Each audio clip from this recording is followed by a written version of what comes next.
Arratsaldeon herriratiko lagunok, hurrengo minutuetan entzun ahal izango duzuen elkarrizketa aitatasun frogei buruzkoa izango da. Duela aste batzuk, hementxe herriratian zuzenean eskainitakoa, azaroaren 19 hain zuzen ere, gaueko 10:00. Maria Agirre duzue kazetaria, elkarrizketa zuzenduko duena, eta gonbidatuak eusko ikaskuntzak ekarritakoa.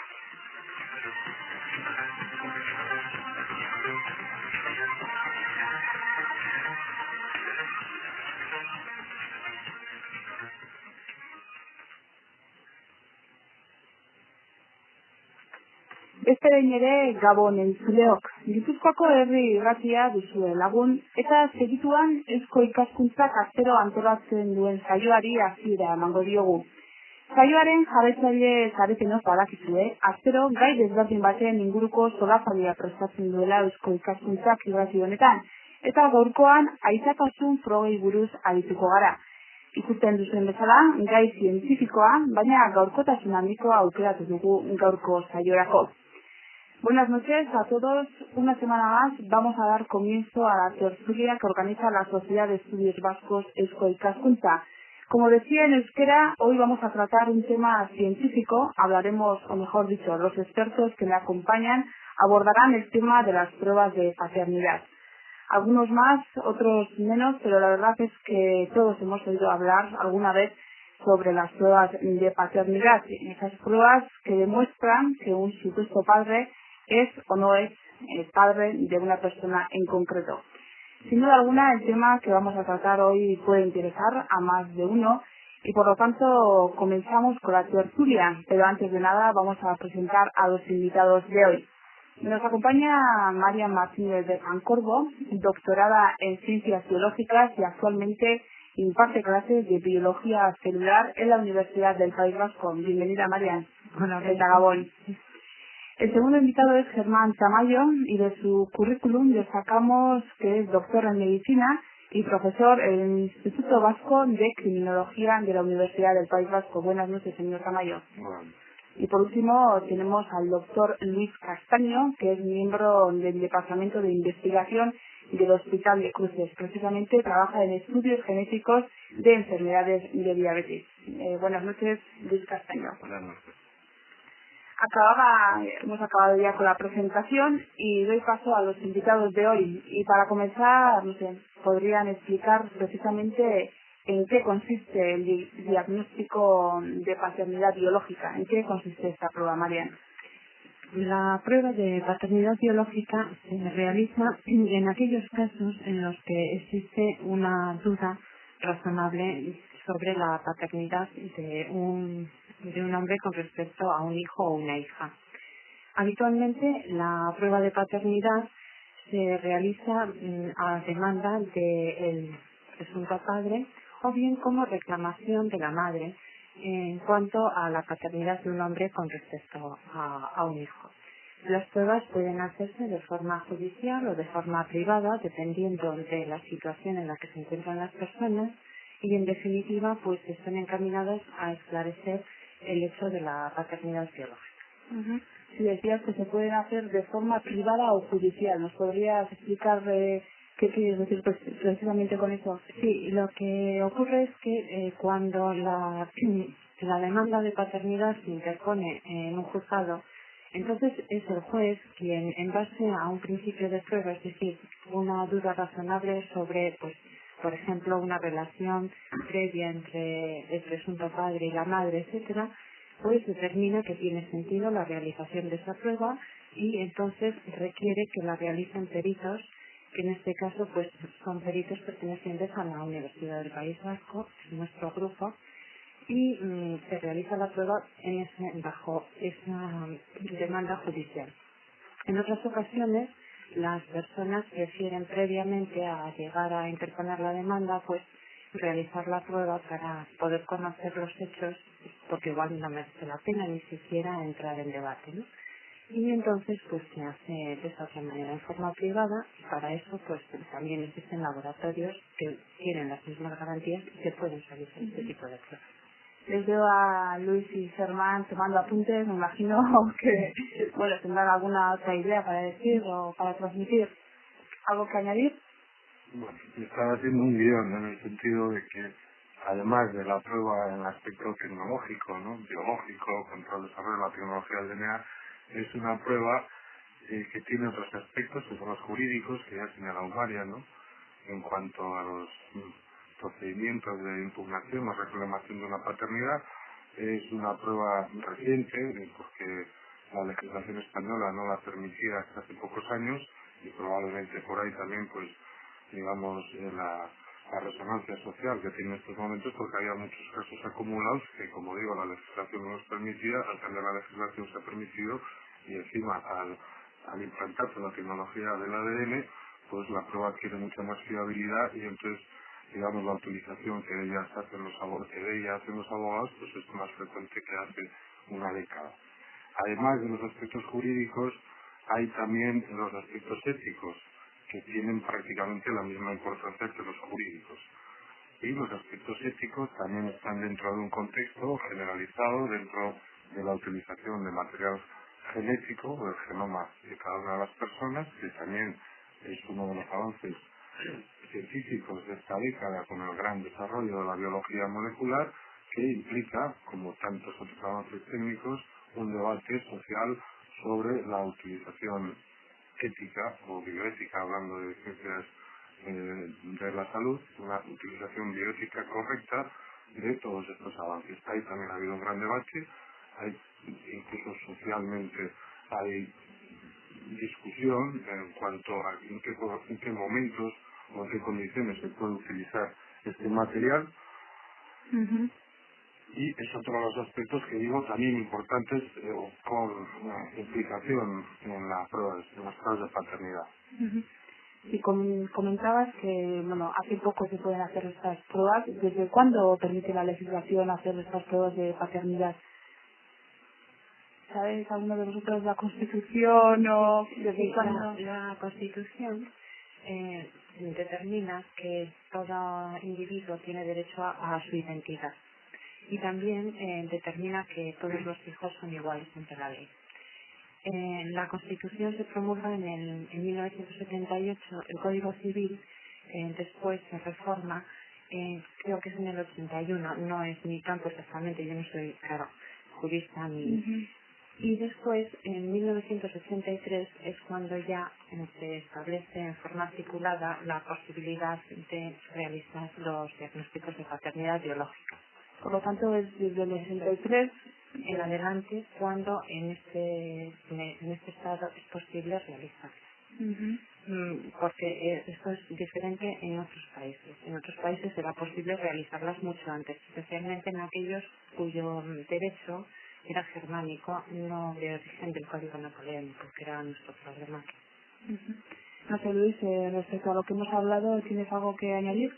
Sí, bueno, aquí hablábamos de la aplicación de una serie de aspectos. Hay una aplicación que últimamente se ha hablado mucho y que realmente es una aplicación fundamental, que es el estudio o el análisis en los recién nacidos. Hasta ahora, pues en los hospitales o los centros sanitarios, cuando nacía un niño, pues se le identificaba a él junto con la madre a través normalmente de una huella, la huella del pie. Esto tenía muchas limitaciones. La huella puede no estar bien cogida, como nos cogían el dedo cuando hacemos el carnet de identidad, hacían la huella del pie, puede no estar bien cogida, ese pie crece. También a los niños se les ponía una cadena en el brazo, una pulsera, junto con la madre, se les podía perder. Digamos que eran métodos que eran lo mejor que teníamos, pero que eran limitados. En este momento, con el avance de las técnicas y con la implantación de esta tecnología y de identificación, porque al fin y al cabo las pruebas de paternidad de lo que se trata es de analizar genéticamente una muestra y compararla con otra muestra de otra persona. Entonces, con este método nos permite en este momento identificar cara a los recién nacidos y tener una muestra para que en un momento determinado eso se pueda comparar a su progenitor. Entonces es un método que se está implantando en este momento ya en los hospitales, que se ha puesto en marcha, que se han puesto en marcha en nuestra comunidad de forma pionera con respecto a todo el Estado, y digamos que es un poco, posiblemente es una de las aplicaciones fundamentales, no la más importante, pero es fundamental. Bueno, pero si les parece vamos a entrar ya en explicar en qué consiste la prueba de paternidad. No sé, ¿quién de vosotros se anima a explicar al oyente en qué consiste o cómo se lleva a cabo esta prueba de la paternidad? Me imagino que habrá que extraer sangre. Bueno, podemos hablar, por ejemplo, de algunos aspectos técnicos y luego de otros aspectos, por ejemplo, pues yo creo que tanto el doctor Castaño como Tamayo van a hacer mucho. Si me permites, Marian, yo explico También la demanda. La demanda, como es la prueba, las Eso dos pruebas y luego la parte laboratoria. Las pequeñas. Pues muy bien. Lo que es la toma de muestras es algo como muy sencillo, que hoy en día se hace ya con una sencillez terrible. Entonces no hay más que ponerse en contacto con los laboratorios o los servicios donde se hacen las pruebas de paternidad, se les cita una hora y entonces aparecen la madre, el niño o la niña y el presunto padre. A veces hay que tener cuidado porque la relación entre esa pareja pues no, sí, tiene sus roces y tiene sus dificultades y entonces se les puede citar que no hay ningún inconveniente, pues por ejemplo la madre con el niño o la niña a una hora y a la media hora siguiente el padre o al revés, o sin buscar que no haya un roce en función de tener que hacer una prueba de paternidad. Y una vez que están en la consulta, lo que se procede actualmente es a una extracción o digamos una toma del material genético, sencillamente chupando unas fórmulas con algodón, sin más. Es decir, Se les extrae sangre, ¿no? no, sin sangre, ¿Sin sangre? solamente con saliva. ¿Sabes? Es decir, el año pasado todavía se hacía con sangre y había que hacer una extracción de sangre a las 3 personas que en caso de recién nacidos, pues por ejemplo, eran bastante complicados porque siempre juntarles la vía de sangre, pues a veces era difícil y en fin, se lloraban esas cosas. Pero hoy en día, con que se chupe cada persona que va a dar su sangre o que va, de la que se va a extraer el sangre o la que se va a extraer sangre, con que chupen unos bastoncitos como esos que se utilizan normalmente para limpiarse los oídos, una especie de bastoncitos de eso, con chupar eso es suficiente y ya está la muestra donde se va a obtener el ADN. La otra cuestión es que el que realiza la prueba, que en principio tiene que ser un profesional, en principio es un profesional sanitario, si bien también creo que hoy en día ya puede ser un profesional del campo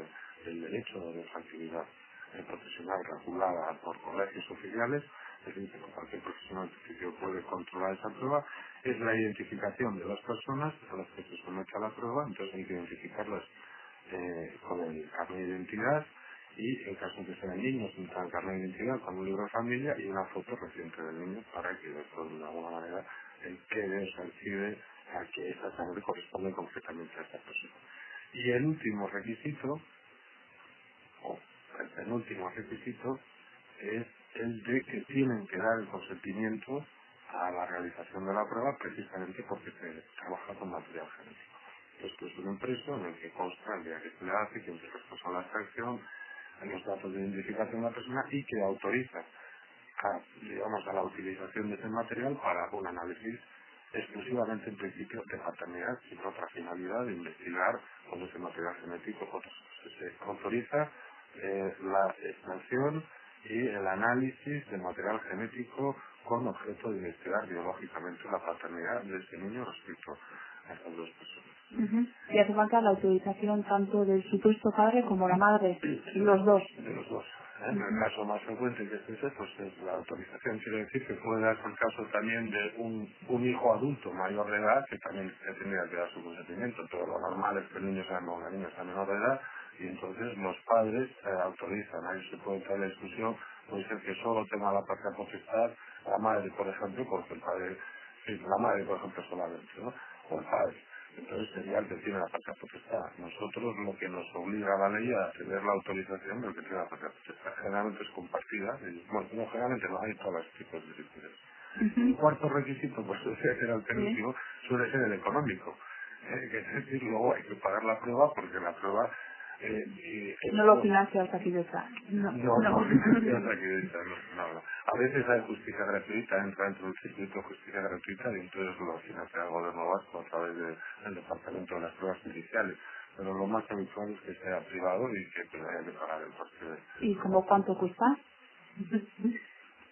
Pues el coste que en este momento se estima en los servicios de la Universidad del País Vasco, cuando es el presunto padre, la madre y el hijo, o solamente el presunto padre y el hijo, que hay casos en que se falta la madre, el coste es de alrededor de unas 180.000 pesetas. Últimamente, afortunadamente, el coste de ciertos reactivos está disminuyendo. Es curioso porque eso se nota en las pruebas también, van paulatinamente costando menos, es decir, antes costaban más dinero. Un problema que existe es que, por otro lado, tampoco hay demasiadas pruebas al año, con lo cual quiere decir que hay que tenerlo todo preparado, todo organizado, y eso eleva un poco el coste. ¿Como cuántas pruebas se realizan al año? Demandas por parte de los juzgados puede llegar a haber hasta 30 anuales. Pero, claro, hay casos en los cuales hay negativa por parte del presunto padre a practicarse la prueba. Y de forma real se vienen a practicar entre 15 y 20 por año. No, hay años que igual algo más y hay años que menos. Depende, es decir, como el número es muy pequeño, la estadística fluctúa mucho. Pero sí es cierto que es una prueba que cada vez demandan más los juzgados porque es una prueba objetiva, es decir, es un elemento valioso a la hora de que el juez tome una decisión. Nos habíamos quedado en que, bueno, el doctor Tamayo nos ha explicado un poco cómo se extrae la prueba, ¿no? Y ahora nos faltaba ya, me imagino que esa prueba ya pasa al laboratorio. ¿Y qué es lo que se hace en el laboratorio? Yo quería aclarar una cosa que les comentaba antes de que, por ejemplo, María se meta en el detalle de las técnicas. Es verdad que se puede hacer en saliva, realmente se puede hacer en cualquier material. Un estudio de genes, que es al final pues un estudio genético, se puede hacer en cualquier muestra orgánica. Quiere decir eso en saliva, porque la saliva o la boca hay células que se descaman y ahí se pueden estudiar los genes. Evidentemente esta es la línea de abordaje más fácil, pero también en una muestra de sangre o en cualquier fluido del cuerpo, como el semen. En cualquier muestra puede hacerse. En el caso de los recién nacidos, que se hace de forma habitual en los hospitales, digamos el recoger la muestra se suele hacer en sangre periférica, es un simple pinchacito, no tiene grandes consecuencias. Entonces, eso, dejar claro que puede ser cualquier material. Y después otro aspecto que a mí me parece muy interesante antes de meternos en el tema de las técnicas y esto, es el tema del consentimiento informado. Evidentemente, hoy en día, para este tipo de estudios y para todos, y eso hay que dejarlo claro, hay que pedir consentimiento informado. Y como su nombre dice, tiene que ser consentimiento por la gente que se le va a hacer este tipo de estudios, y informado quiere decir que la persona debe de informar bien de por qué se va a hacer esto, en qué contexto se hace y cómo se va a hacer, para que la gente pueda decidir si se quiere hacer o no. Entonces, pero que el hecho de que nos pidan consentimiento informado no quiere decir que sea una prueba rarísima, peligrosa.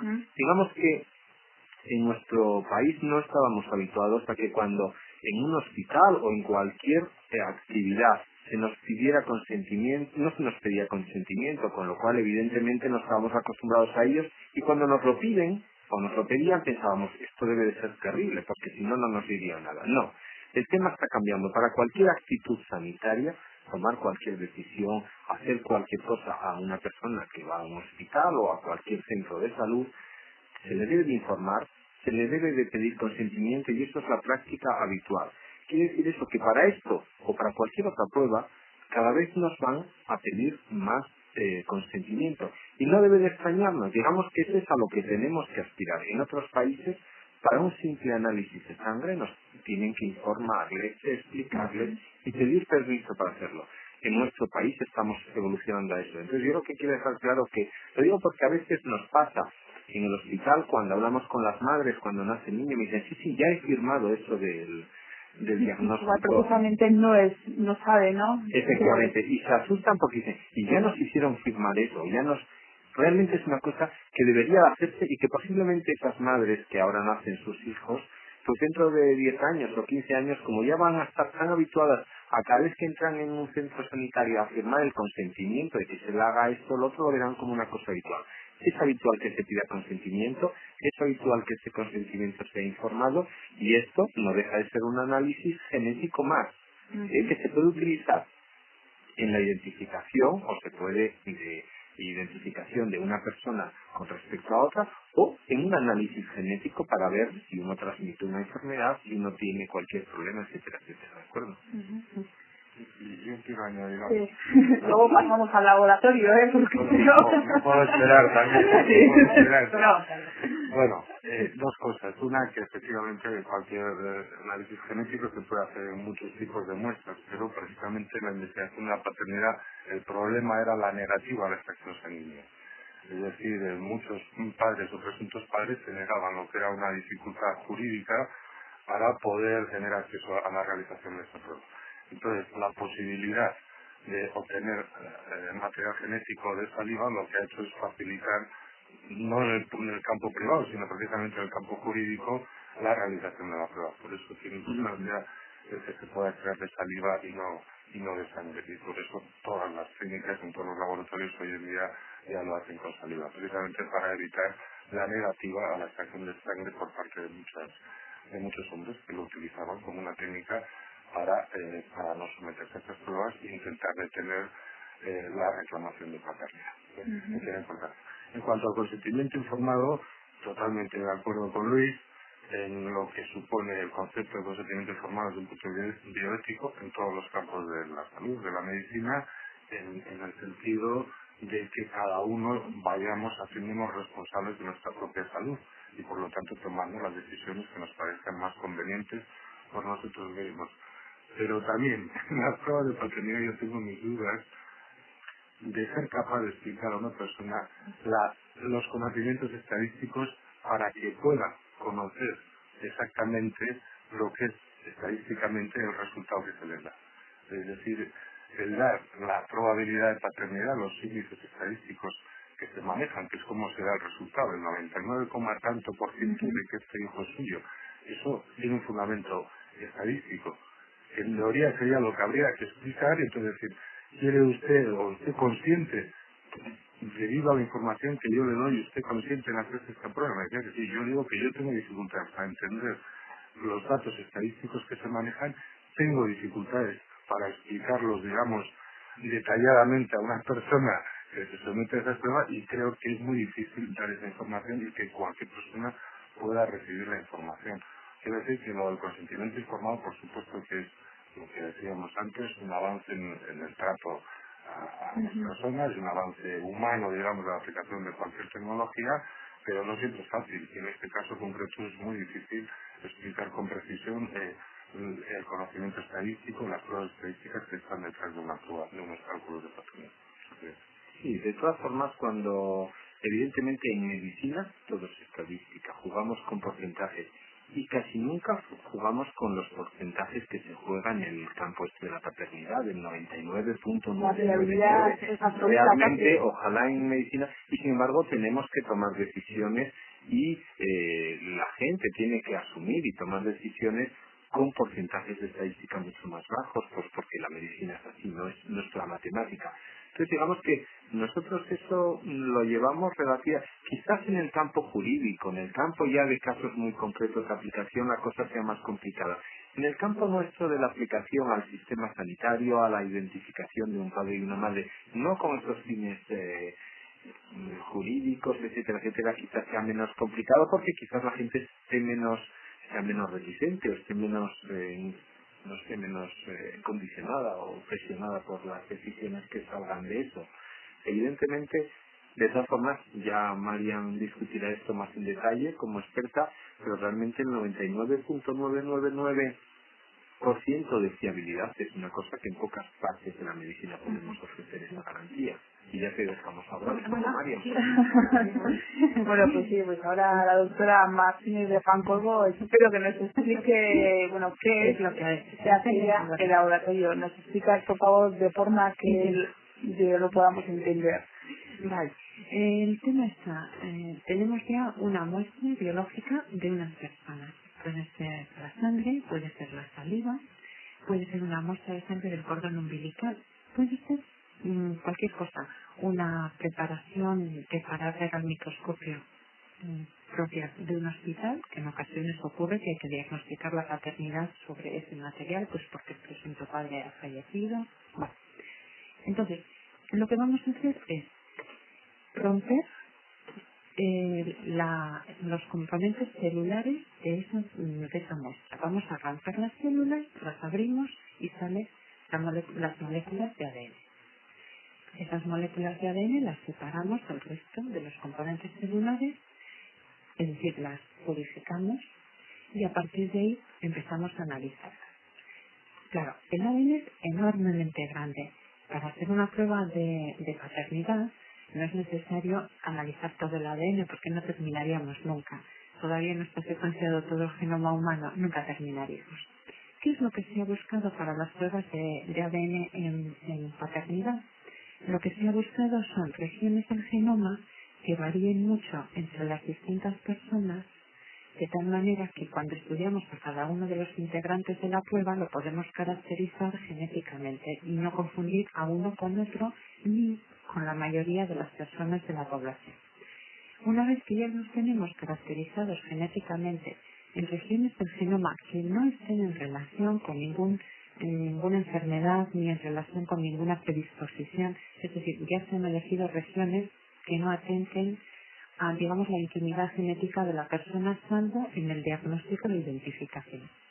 Una vez que los tenemos identificados a todos, empezamos la comparación. Si tenemos a la madre, pues el hijo ha heredado la mitad de su material genético de la madre. Por tanto, tiene que coincidir con la madre en una parte y la otra parte tiene que coincidir con el presunto padre. Si es su padre biológico y si no lo es, pues no coincide.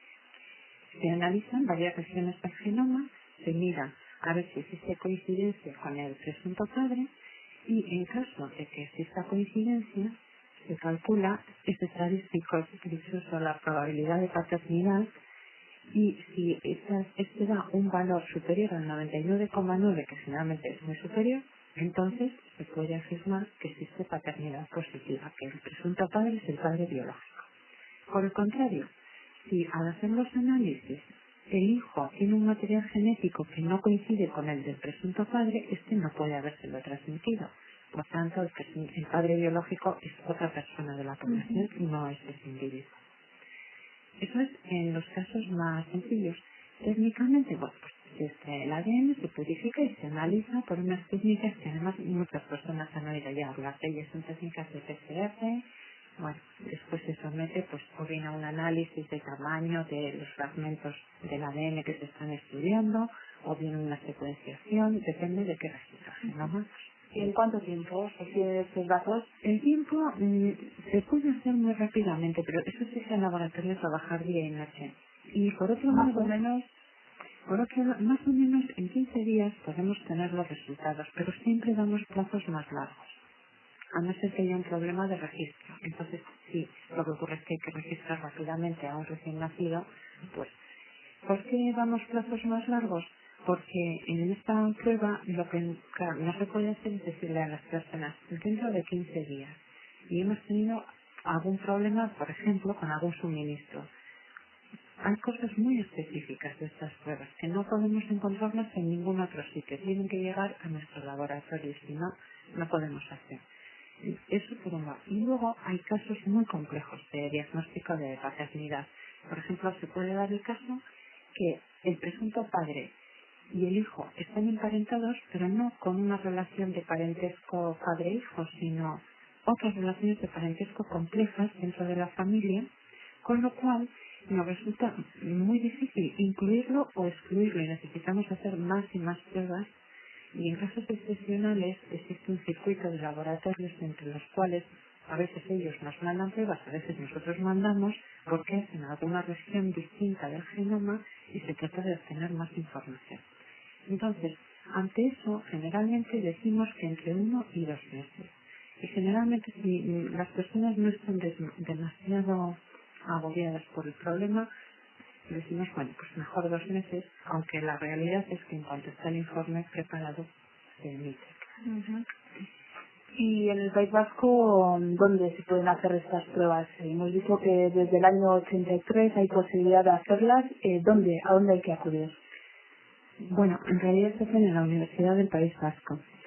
Las pruebas se empezaron además en el año 83, precisamente se hizo el primer caso, no con ADN todavía, entonces era mucho más difícil diagnosticar la paternidad. Y posteriormente tuvimos un tiempo en el cual no hubo demanda de casos y afortunadamente nos dio tiempo a hacer análisis generales de la población y tal, que son necesarios. Y ya es en el año 88 cuando empiezan a utilizarse las pruebas por parte de los juzgados y empieza a haber una demanda continuada. Y a partir del año 91 empezamos a hacer las pruebas utilizando sistemas de ADN, mucho más complicados y largos y laboriosos que ahora. Ahora es mucho más ágil la prueba. Entonces la universidad es el centro oficial.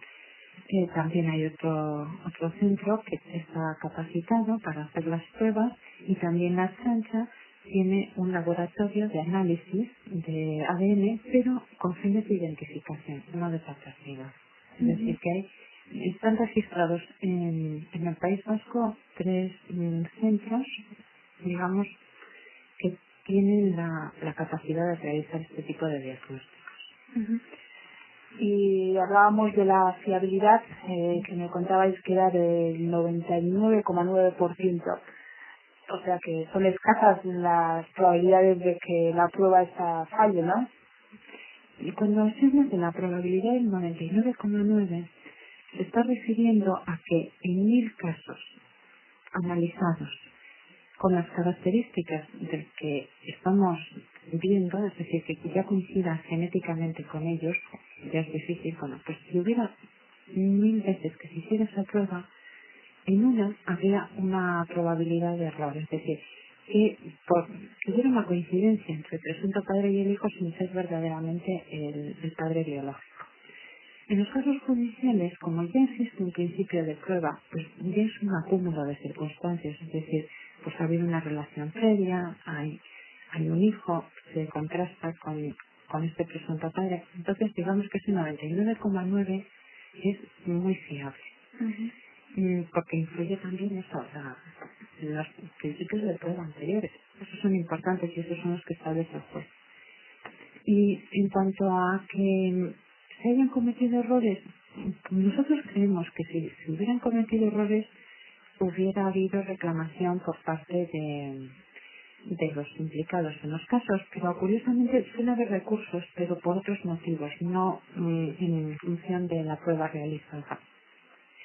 En criminalística hay está escrito que cuando se han empezado a utilizar las pruebas de ADN, pues muchos inculpados confiesan su culpabilidad, porque claro, la prueba está diciendo que es culpable y termina confesándola, ¿no? Bueno, pues en paternidad digamos que es un poco lo mismo, ¿no? Que realmente cuando se emite el informe, pues generalmente si hay una duda razonable de la paternidad y el informe es positivo, la paternidad se asume. Normalmente se asume, digamos, en referencia a la realidad de la misma, no con otras connotaciones. Ya. Decíamos que, nos has contado el proceso del laboratorio y todo esto, y luego ya cuando se tiene la prueba, ya el resultado, ¿cómo se da a conocer el resultado? O sea, quiero decir, ¿se juntan a las 3 partes? Depende, vamos a poner 2 partes en principio, ¿no? Entonces, depende de la relación que exista entre ellos. Depende, si es judicial, pues se prepara el informe correspondiente a los juzgados y luego puede hacer lo que será conveniente. Pero digamos, en el ámbito privado, pues depende de la relación. Si la relación es muy tirante, pues primero que no quieren vivir juntos, entonces se entrega pues primero a una de las personas y luego a la otra. Yo sí he visto casos en que ha venido una pareja que quieren saber, sin ninguna pretensión judicial ni conflictiva, a quién es, de quién es el hijo, y vienen los dos, sea el resultado que sea. Estoy recordando completamente un caso en que no era del hombre, ¿no? Y vinieron los dos a recibir el informe y pues muy bien, Y en esos eso casos... venían, en esos casos Hombre, son los casos igual los más bonitos, digamos, ¿no? Porque es cuando la prueba de verdad cumple una función sin ningún tipo de conflictividad añadida, sino unas personas que quieren saber a quién corresponde ese hijo y de la manera más civilizada y más cariñosa posible, pues tienen afortunadamente una prueba técnica que les permite saberlo y muy bien, y entonces lo que les da resultado es lo que hace, ¿no? Pues no hay ningún tipo de conflictividad, al revés, es cuando la técnica de verdad sirve a las pretensiones que llevan esas personas. Sí, hay casos conflictivos también, ¿no? Es que es mejor que no vengan y uno se preocupa de que no vengan juntos, pues para que no haya ningún follón, ¿no? ¿Y quién se encarga de comunicarle al hijo o la hija? ¿Son los padres o...? Bueno, eso se escapa un poco fuera de nuestro ámbito, ¿no? Porque eso ya la comunicación es de los padres, ¿no? O de la madre o de los padres. No lo sé quién se encargará, yo supongo, no lo sé, supongo que es la madre realmente la que se encarga más de esas cosas, pero depende, que sea una exclusión, que no lo sea. Depende también del contexto en el que se realice. Hay, por ejemplo, en un ámbito hospitalario y asistentes sociales, digamos que hay personal que se ocupa de cosas concretas que quizás no es el técnico que hace el análisis ni existe personal. Yo quería matizar un aspecto que es el de la aplicación de todo esto al hospital, porque lo estamos viendo un poco que quizás sea importante y realmente es útil de cara a los aspectos criminales o de alguna forma un poco, y a mí me gustaría llevar estas pruebas de identidad a una cosa mucho más normal, mucho más habitual, mucho más natural, como es la identificación.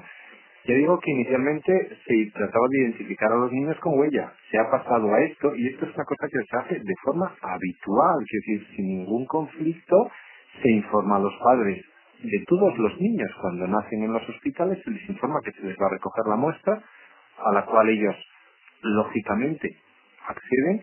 Entonces, lo que se hace es guardar la muestra. No se estudia, simplemente se guarda una muestra de sangre para si después surge o surgiera la duda posteriormente, entonces sí se estudiaría. Simplemente entonces lo único que se hace es guardar una muestra mínima, o sea, una gotita de sangre seca en un papel, y eso es lo que se estudiaría. En caso de que hubiera una duda de que si este niño es de este padre o de esta madre, entonces es cuando se estudiaría ese caso concreto. Quiere decir que en este momento, aunque en los hospitales se está recogiendo la muestra, no se estudia, salvo que hubiera dudas. En caso de que hubiera que estudiarla, evidentemente se acudiría a los laboratorios experimentados en nuestra comunidad, como pueden ser estos que comentaba la doctora Martínez de Pancorbo. Y evidentemente en este momento, pues Akidecha, en este caso de identificación de recién nacidos, evidentemente está cooperando sin ningún problema. De hecho, son estos Akidecha el que ha puesto en marcha el programa de aplicación de identificación a los recién nacidos. Y otra cosa que, ya dejando este tema, yo quería matizar también y quizás desmitificar un poco el tema porque yo creo que se habla demasiado del tema de la identificación y de la paternidad. Al fin y al cabo, son estudios de genes que se utilizan para una cosa, para identificar a dos personas. Estudios de genes llevan haciéndose durante muchos años, según se van descubriendo los genes. Nosotros en los hospitales o en los centros sanitarios estamos utilizando este tipo de estudios con otras intenciones para buscar enfermedades, para conocer enfermedades, para diagnosticar a la gente. O sea, son análisis de rutina. Cuando uno estudia el ADN, o sea, la parte de la célula donde están los genes, podemos estudiar un gen o podemos estudiar otro. La doctora Martínez de Pancorbo, ella decía, nosotros estudiamos para identificar a la gente unas zonas determinadas. Efectivamente. En los hospitales, o para determinar la genética o los genes de una enfermedad, se estudian otros genes, pero el material del que se parte es el mismo y digamos que la tecnología es muy parecida. Quiere decir que se utiliza de forma habitual para otras cosas sin quizás tanta importancia desde el punto de vista ético y tal, pero realmente se va haciendo. Entonces, yo creo que tenemos que acostumbrarnos a que es un test más, es una prueba más de diagnóstico que puede aplicarse a la identificación de una persona de forma natural o a un diagnóstico de un problema criminal. Yo creo que el tema es en qué se utiliza más que la técnica en sí, y que debemos habituarnos a esto, y que son técnicas que se llevan haciendo durante años, más o menos sin ningún problema. Efectivamente, además tenemos una buena correspondencia entre las técnicas de los laboratorios de biología molecular y las que se utilizan para el diagnóstico de la paternidad. Pero siempre ha habido un problema ahí. Es que el diagnóstico de la paternidad va a tener implicaciones no solo personales, sino también legales. Entonces, ese es el grave problema del diagnóstico de la paternidad. Ha ocurrido que efectivamente pues algunos centros hospitalarios han intentado en el pasado, en este momento ya es una locura y todo el mundo lo entiende que no se puede hacer así, han intentado utilizando análisis de otros genes, por ejemplo los genes que se analizan a la hora antes de practicar un trasplante, por ejemplo, ¿no? Que efectivamente son de unas características pues útiles para la identificación de las personas, pues han intentado aplicar ese tipo de genes al diagnóstico de la paternidad.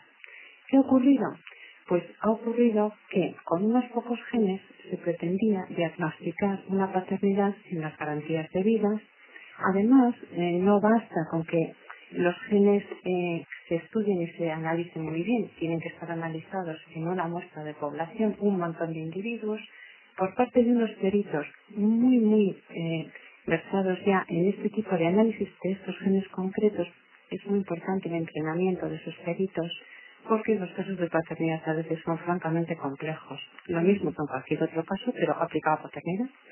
Entonces, claro, lo que ha pasado es que se le ha dado la importancia que tiene precisamente por las connotaciones que luego va a tener. Podríamos pensar, bueno, muy bien, y si nos confundimos en el análisis de una persona que va a ser trasplantada, también tiene graves implicaciones, evidentemente, pero los que hacen diagnóstico de paternidad no se ponen a analizar genes para trasplantes, es decir, son campos muy específicos, y lo que está ocurriendo es que no basta con que el perito sepa analizar, sino que su laboratorio tiene que pasar controles periódicos de calidad, tiene que ajustarse a hacer un tipo concreto de análisis, porque luego existe la contrapericia. La contrapericia es un derecho fundamental que tenemos todos, de que una vez que se haya realizado un análisis, pues se pueda realizar otro análisis por parte de otras personas para contrastar y acreditar esos resultados. Entonces, claro, eso significa que los laboratorios, por eso son tan pocos en todo el país, que se dedican a hacer diagnóstico de identificación aplicada luego a paternidad o a criminalística, pues se encuentren con todo un bagaje de investigación básica previa para luego poderlo aplicar. Cosa que, claro, en otro tipo de laboratorios la investigación se hace en base a otros genes para diagnóstico de otras enfermedades. Esa es la pequeña diferencia. Yo estoy totalmente de acuerdo con eso que dices, que un poco va al tema de la especialización. Evidentemente son temas muy generales, pero que hay que tratar bien, y sobre todo por el contexto y por las circunstancias en las que en algunas veces se requieren estos análisis. Evidentemente tiene que ser centros muy especializados y especialistas en eso. Hay un tema que evidentemente antes se podían utilizar el estudio de otros genes, pero volvemos a lo mismo. Realmente lo importante es la fiabilidad, y evidentemente con ese otro tipo de genes que quizás antes se podían hacer y que no son los que en este momento vosotros estáis realizando, quizás no llegabais a ese alto índice de coincidencia, de exactitud que en este momento tenemos para estos genes. No cabe duda que pero yo creo que como todos los temas tiene que estar hecho por especialistas. Y hay una cosa que hoy digamos que está evolucionando con la evolución y la mejora de la salud y de la situación social del país. Evidentemente a veces se requiere una mejor cualificación, y es fundamental no solamente para este tipo de laboratorios sino para todos, pero en este caso que los laboratorios estén cualificados, y se está viendo que no hay muchos laboratorios cualificados que puedan dar en esto y en otras cosas garantía de lo que están haciendo.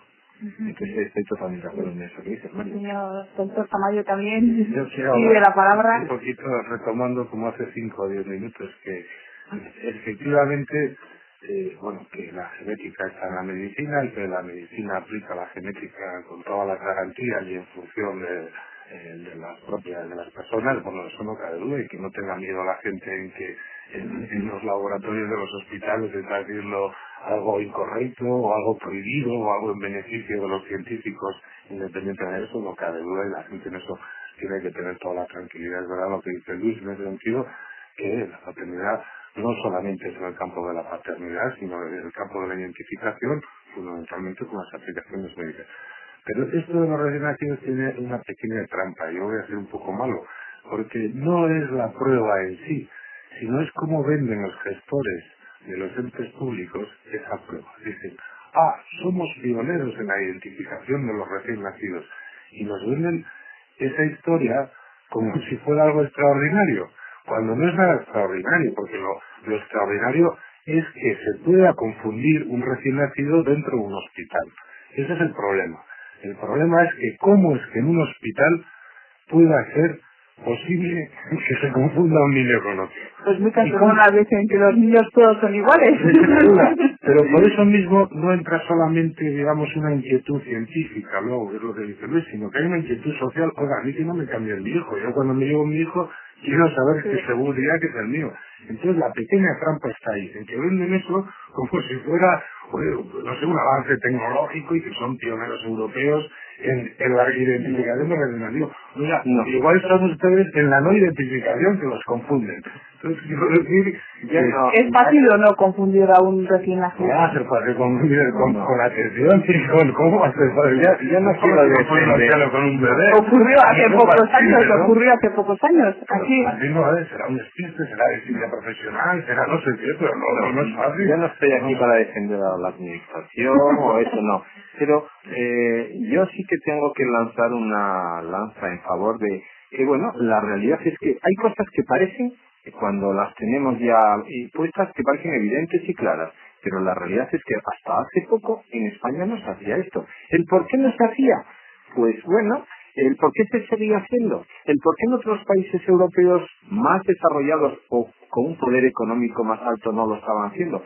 Pues no lo sé, pero la realidad es que el estudio, digamos, pionero o primero, que salió de lo que salió la instauración en nuestra comunidad y que posiblemente se hará en otros sitios del Estado, lo hizo aquí en el País Vasco un grupo del Hospital de Cruces y con la doctora Martínez de Pancorto. Quiere decir que eso ha salido aquí. ¿Que es pionero o no? ¿Que se debería haber hecho hace 10 años? Quizás sí, tecnología sí que teníamos, pero no se había puesto. A mí me parece que son logros que se van consiguiendo, y como hay que ser realistas y decir, bueno, pues la verdad es que lo tenemos y que se pueden confundir los recién nacidos. Yo digo, es una lata que se puedan confundir. Mire, a ver quién es el problema. Yo siempre discuto este tema de la medicina. Un médico se puede confundir como se puede confundir cualquier otro profesional en su profesión. Si yo admito como arquitecto o como obrero de la construcción que puedo clavar el médico también se puede confundir. Es decir, que somos humanos. Que no se debe de confundir una persona, eso es evidente. Pero que alguna vez pasa, y por eso hay que instaurar los métodos para que no pase eso. Pero bueno, es posible. Si uno razona un poco, confundir un bebé, hombre, es como, yo me puedo confundir de ciertas cosas. Yo no puedo conducir aquí por la izquierda. No puedo, o sea, claro que lo puedo hacer, pero es una falta muy grave. Es una imprudencia terrible. Entonces, yo creo que la trampa está en que se olvida que confundir un bebé, a mí me parece una cosa como bastante escandalosa, que haya la posibilidad. Otra cosa es que se haya hecho una técnica, me parece muy bien, porque quiero decir que se puede ser discreto en aplicar esa técnica que existe y no venderla como si fuera un éxito, cuando al revés, si uno lo analiza, precisamente es un fracaso del sistema sanitario, que haya lugar a la posibilidad que se pueda confundir, o que una persona entre y no sepa si va a salir con su hijo o con un niño que no es su hijo. Eso es un error, y entonces eso corregirlo. Digamos que yo creo que son anécdotas realmente. Es verdad que cuando hay un caso de estos que ocurre una cosa de esta, sale a los medios de comunicación y parece que todos los días se están cambiando a niños, ni mucho menos nacen muchos niños al año. Aquí en el País Vasco deben nacer unos 14 o 15.000 niños y realmente no creo que se haya confundido ninguno de esos 14.000. Quiero decir, lo que pasa es verdad que cuando pasó eso una vez en el hospital que sea, pues se lleva a los medios de comunicación y realmente parece. Evidentemente hay que evitarlo, hay que evitar que en la medicina nos confundamos, hay que evitar todo eso, por supuesto. Pero yo creo que lo que tenemos que hacer es, además de eso, tener una serie de medidas, pioneras o no, que las podamos tener, y eso es de aplaudir, que tengamos esas medidas como las tienen en sitios desarrollados, y punto, y ya no. Ahora, que alguien quiere venderlo o que alguien quiere bien, pues eso ya son otros aspectos que no nos entran a nosotros, que son los estrictamente profesionales. Pero evidentemente yo creo que es una suerte poder disponer de esa tecnología, que tengamos laboratorios que tengan esa tecnología, porque a veces es duro cuando uno lo ha visto en otros sitios, decir, y yo por nacer aquí o porque vivo en este país, pues no tenemos acceso a eso. Creo que afortunadamente la medicina está evolucionando y el nivel sanitario que tenemos es lo suficientemente bueno como para tener casi todas las posibilidades que tienen en otros sitios. Y esta es una más de ellas, viéndola en el sentido positivo. La gente se preocupa mucho de qué se hace con esas pruebas, dónde se archivan o si se archivan o no. En el caso de las pruebas de paternidad, después esas pruebas se archivan o qué se hace. Eso es muy importante. Desde el momento en que se toman las muestras, hay que establecer una cadena de custodia. Eso es otro punto importante. En el caso de las pruebas de paternidad, las pruebas, las muestras que han sobrado se guardan debidamente etiquetadas, pero con números, no con nombres, porque bueno, aunque están cerradas, están guardadas, nunca se sabe. Y bien, en el caso de que sea necesaria una contraperitación o lo que sea, ahí están las muestras disponibles. Hay que hacer una custodia tanto de la muestra biológica en sí como de los resultados. Los resultados son totalmente confidenciales, como en cualquier tipo de análisis o prueba. ¿Cómo se lleva a cabo esa custodia? Lo que se hace es solamente los peritos conocen el resultado, el informe y todo lo demás. De hecho, cuando el informe se presenta en un juzgado, por ejemplo, aunque se le hayan hecho el diagnóstico de forma privada, pueden llevar ese diagnóstico al juzgado. Entonces, los peritos son requeridos por el juez para que ratifiquen ese informe y tienen que ir personalmente, son los responsables directos del análisis. En este momento, por suerte, al no ser un número muy grande de casos, somos los peritos directamente quienes conocemos los resultados. Nadie más, ni siquiera de nuestro grupo de trabajo en el laboratorio, que no esté implicado en el caso. Eso es importante. En el caso, por ejemplo, de las muestras de los recién nacidos, yo entiendo que el hecho de estar incluidas en la historia clínica garantiza una protección hacia esas muestras, es decir, para acceder a ellas hay las mismas dificultades que para acceder a cualquier muestra hospitalaria. En mi opinión es una buena garantía, siempre se podría cuestionar y evidentemente por orden judicial habría que depositar esa muestra. Es lo que pasa, por ejemplo, cuando hay una biopsia hecha a una persona que luego fallece y se la quiere identificar por el motivo que sea. El juez tiene la posibilidad de reclamar esa muestra y el hospital se la cede para que se analice. Entonces, la custodia es otro de los requisitos. Es decir, hemos hablado de la identificación de las personas, muy importante, porque si no son muestras indubitadas, difícilmente vamos a analizar nada si no sabemos muy bien. Segunda era el consentimiento informado, importantísimo, y la tercera es la custodia. Entonces, lo que hay que tener en cuenta es que cuando uno firma un consentimiento, lo firma para algo en concreto, para que se analice eso. Evidentemente, si se analiza otra cosa, puede ser sancionable, claro, pero eso pasa lo mismo con el no matarás, es lo mismo, es decir, estamos sometidos todos a esas posibilidades de que se haga algo que no sea lo correcto, ¿no? Pero en este caso, vamos, no es. Sí, yo estoy de acuerdo y el tema este del análisis de muestras, esta muestra sirve para muchas cosas, esta y cualquiera que nos sacan en un centro sanitario, pero, como decíamos, se firma un consentimiento informado donde debe quedar claro para qué está firmando y solamente se puede hacer para eso. Y si yo tengo esa muestra guardada en una historia clínica y pienso que sería válida para estudiar otra cosa, tengo que localizar a la gente, pedirles el consentimiento y si ellos no lo dan no se puede estudiar. Esto está muy controlado en este momento en los hospitales. Es lo que yo conozco. Hay comités éticos que controlan todo eso, y cualquier planteamiento, análisis, estudio que se plantee debe pasar por una serie de normas éticas totalmente establecidas. Entonces, en ese sentido, una historia clínica es un documento confidencial al que solamente puede acceder una serie de profesionales y con un objetivo determinado. Entonces, en principio, digamos que puede tener limitaciones el sistema que tenemos, pero no son limitaciones diferentes a las que están sometidas cualquier otro dato informativo de nuestro historial clínico en un hospital. Uh-huh. Al comienzo me decías que cuando os he dicho que, bueno, el programa duraba 50 minutos, habéis dado así como una cara, como diciendo, no sé lo que vamos a decir de 50 minutos, pero la verdad es que ya nos quedan pues como 3 minutos, y no sé si alguno de ustedes quería añadir algo para que no se vayan con las ganas a casa de que no he dicho tal cosa o lo que sea, no sé, algo así que subrayar en un minuto.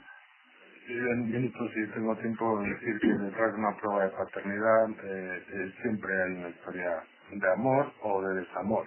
Entonces, siempre está eso, que por supuesto que en el campo de los abogados, en el campo del derecho y en el campo de la tecnología se preocupa precisamente de que ese problema tenga la solución más fácil. Pero que nosotros sí hemos valorado la patología psíquica o psiquiátrica que había o que hay en una muestra durante 5 años, y efectivamente que aparece una estadística de psicopatología, de enfermedades mentales o de trastornos mentales pues bastante significativa en personas que están siendo sometidas a las pruebas de paternidad. Y por otro lado decir que no solamente es en identificación de recién nacidos, sino también otros campos como la identificación de desaparecidos, en campos concretos de criminalística, donde estas pruebas tienen mucha importancia y una repercusión legal de mucha trascendencia, como hay casos recientes ahora mismo, ¿no? Todavía pendientes de una valoración jurídica. Y nada más. Bueno, pues entonces esto quiere decir que, bueno, en otra ocasión podemos hablar también, ¿no? Sobre estas probabilidades o estas posibilidades, mejor dicho. No sé, Luis, querías añadir algo así, pero ya muy brevemente. Simplemente eso, que lo que comentaba Marian, que evidentemente esto tiene que hacerse desde sitios de expertos realmente, y que, bueno, pues que la gente tiene que acostumbrarse que esto es un avance y que toda esta tecnología y que, bueno, nos puede permitir muchas cosas, que siempre tenemos que mirar la parte positiva de poder tener unas técnicas o unos métodos que nos permiten avanzar en el conocimiento de identificación de personas, pero no solamente en eso, sino en avanzar en la mejora de la salud y de la situación social de la gente. Uh-huh. Yo no sé, María, si tú quieres ya cerrar un poco el tema. En 15 segundos. 15 segundos. Bien, una cuestión importante también es el hecho de que en este momento no existe una legislación específica que regule la forma de realizar las pruebas. Se están siguiendo unas directrices de una sociedad internacional para hacer esto. Afortunadamente, la mayoría de los laboratorios se someten a ellas, pero está ya previsto que el borrador que ha enviado sobre el procedimiento que ha enviado esta sociedad internacional, que es la Sociedad Internacional de la Genética Forense, pues sea debatido como proyecto de ley en un momento próximo. Con lo cual, pues estas pruebas, además de ofrecer todas las garantías técnicas, van por fin a tener una buena regulación legal, que de hecho es para lo que surgieron, aunque tengan luego otras connotaciones. Uh-huh. Pues muy bien, hemos hablado sobre las pruebas de paternidad, sobre la identificación de los recién nacidos, y esto, como hemos visto, da para más, pero por hoy acabamos. Gracias por venir, María Martínez de Pancorbo, Gracias. Germán Tamayo y Luis Castaño, y hasta otra. Eta entzule hori ere besterik ez. Datorren ostegunean ere beti bezala hementxe izango gara, eta orduan beste gai bati buruz hitz egingo dizuegu. Ordura arte ondo izan eta gabon.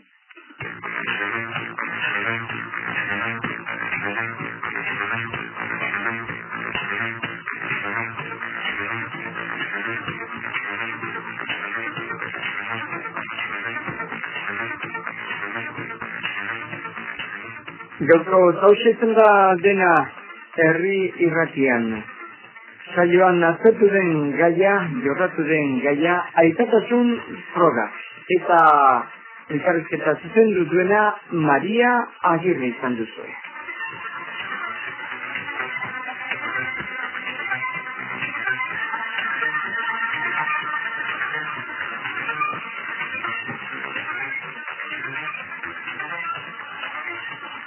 Ongi ongitan eta horrenak